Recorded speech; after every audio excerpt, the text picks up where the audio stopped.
Mon nom c'est Léopold K.Fakambi. Et a priori, rien ne me prédestinait à travailler dans ce secteur des matériaux locaux.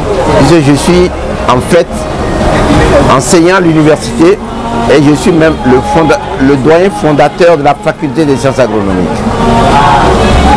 Mais disons que très tôt, il y a une liaison naturelle entre la terre et la verdure. Donc un agronome et la terre, c'est deux choses qui sont assez en liaison.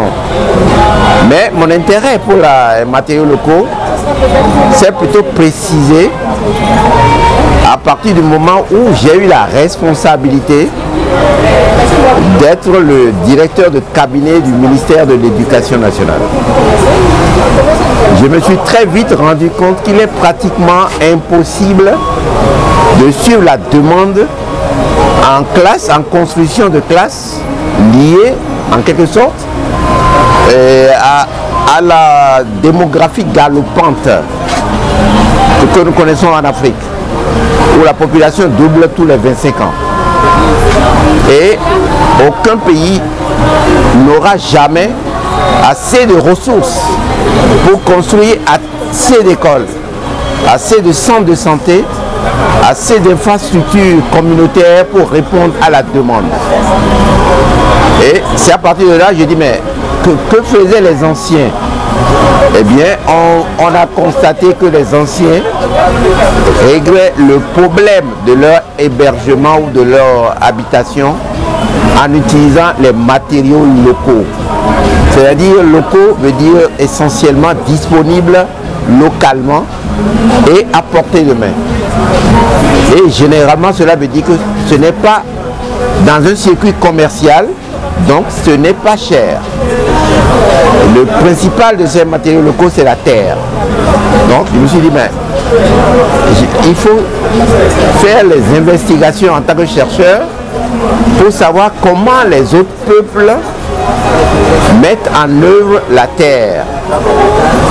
Et c'est là où, pour résumer, je me suis rendu compte que ce qu'on nous enseigne à l'école, ce qu'on essaie de nous faire adopter ne correspond pas à la réalité des populations en général. En effet, en dehors de la pierre, la mise en œuvre de la terre se fait généralement à la main, manuellement. Et vous connaissez bien ce qu'on appelle les adobes. On nous propose donc de fabriquer des briques en terre stabilisée